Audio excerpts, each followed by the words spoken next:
Welcome back. We're chatting to Fatima Sullivan, who's the retail manager for DHL Express in sub-Saharan Africa, and in our Cape Town bureau, Caren Genthner-Kappesz, who's CEO of Kalahari.com in South Africa. We're talking about this whole online shopping experience, and when we went into the break, Fatima was just raised the issue of time is money these days, and the convenience aspect of online shopping.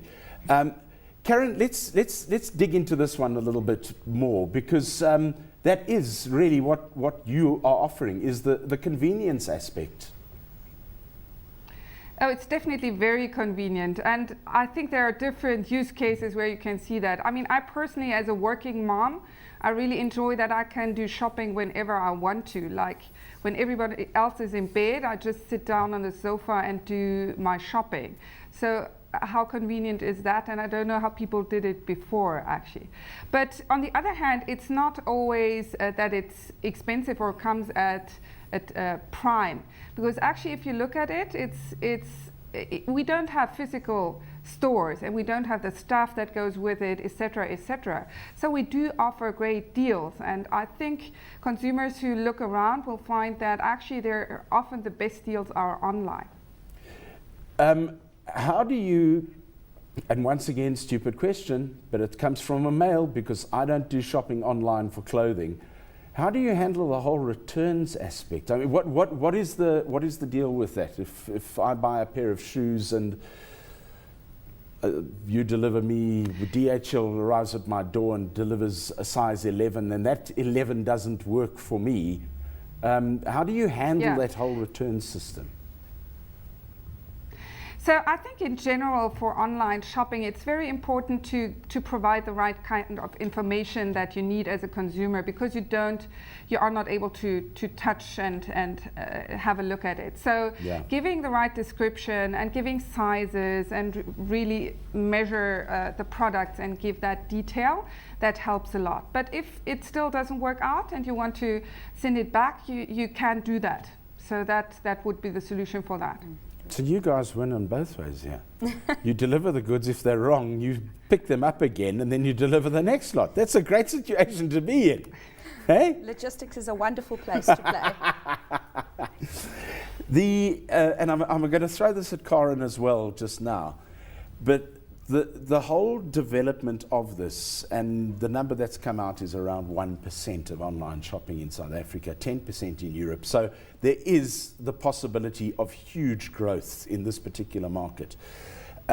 Also, given the fact that from a mobile point of view, we have a very large audience who are mobile, because of the fact that landline usage is very restricted in large parts of the country.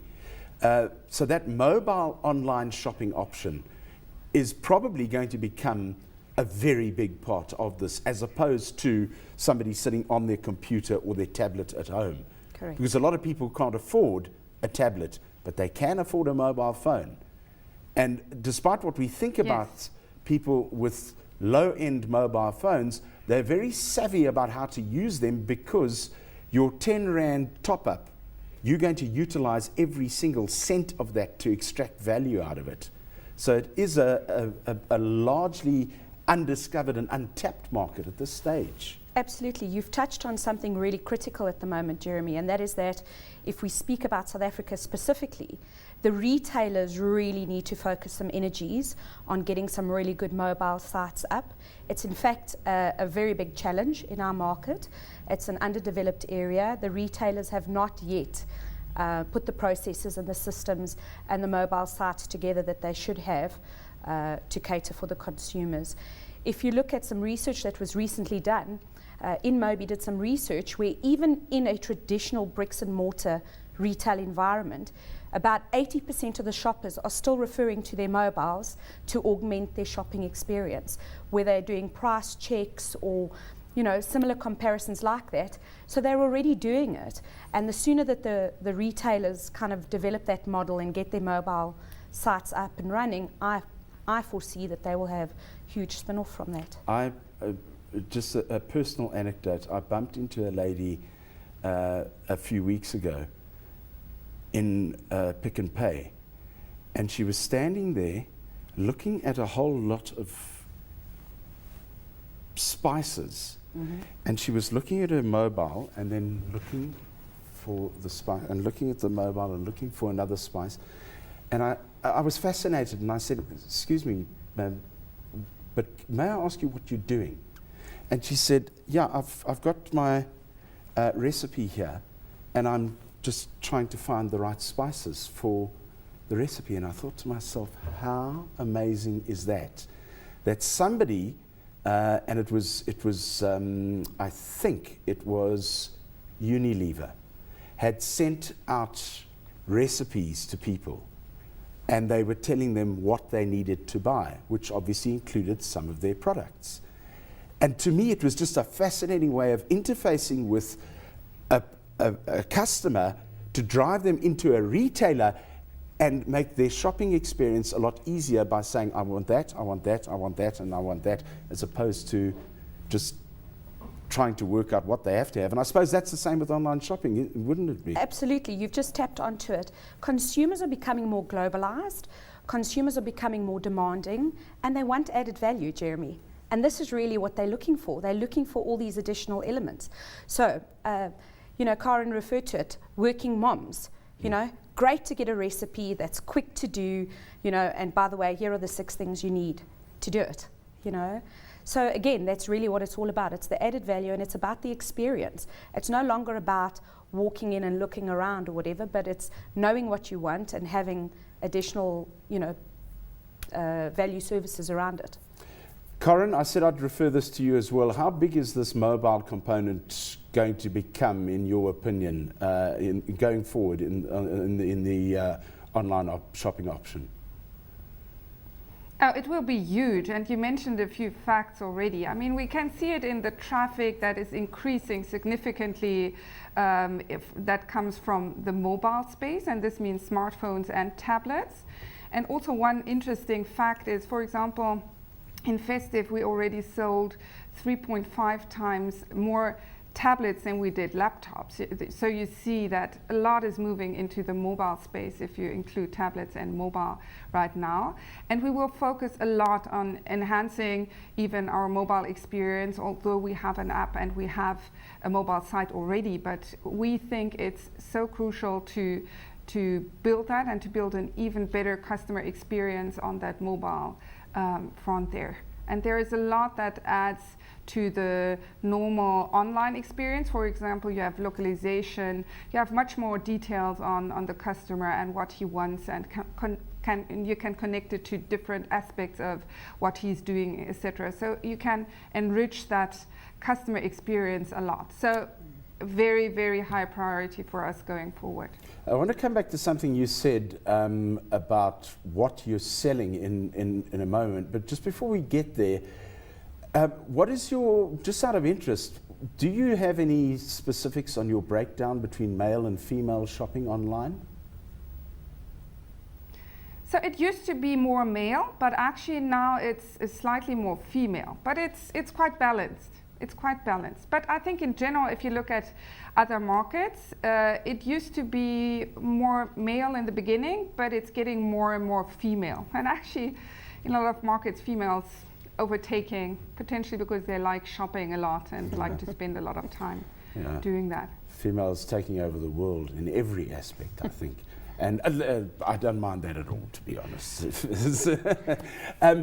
Just to come back to what you're selling, it just occurred to me when you were talking about tablets and computers and all the rest of it, you guys must have a fairly good intellectual edge on what properties are moving within the retail space, which I would imagine would allow you to be very, because you don't have the bricks and mortar store, would allow you to be very flexible in what you can offer to your public.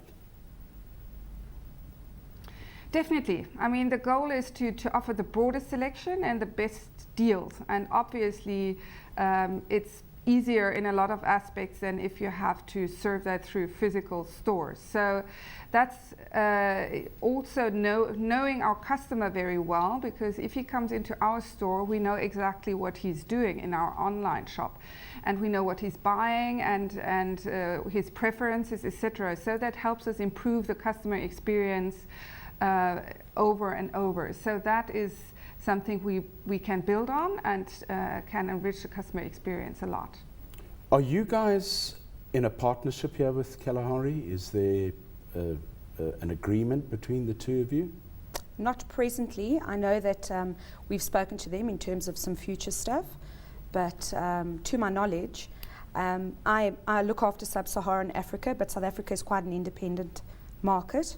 But I know that we're working on something with them for the future. Because you would need to start looking at distribution. If this is going where Caren is talking about it, you would need to start looking at areas that you may not necessarily be active in at the moment. And I'm thinking of just in South Africa, areas like, I'm just trying to think of mass areas, Bushbuck Ridge in Limpopo province, Mafikeng, Thohoyandou, those sort of areas where you may not necessarily be operating at the moment because of certain logistical reasons. You may have to start looking at different areas like that. Is this part of an ongoing plan? Well, Jeremy, certainly it's part of an ongoing plan in a logistics business, irrespective of whether it's online, traditional, if it's imports, exports. This is our business. This is what we're about. It's all about infrastructure. So we continuously look to improve. We cover the whole of South Africa, and we do that through different means. You know, as we've already seen with this topic, that traditional bricks and mortar isn't necessarily the only way to provide a service. Yeah. So likewise in the logistics sector, we don't specifically have to have bricks and mortar in an area in order to be able to service it. So we have a number of ways in which we service all the areas, but we're currently spread all across the country. Is this, Caren, is this whole thing becoming virtual? Are we going to get to a virtual world at some stage? Well, I think I expressed my belief, and I'm convinced that we are very much going online in a lot of ways.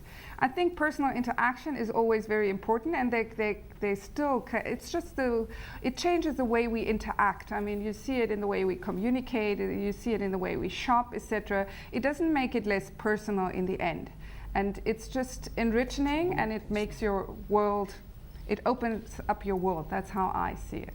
Well, this has sort of been online shopping in any case between myself and Caren, because she's in Cape Town and I'm in Joburg. So and we're still doing the communication thing. So this has been my version of online shopping for what it's worth. Caren, thank you very much for your time. It's been wonderful talking to you. Fatima, thank you for coming into the studio.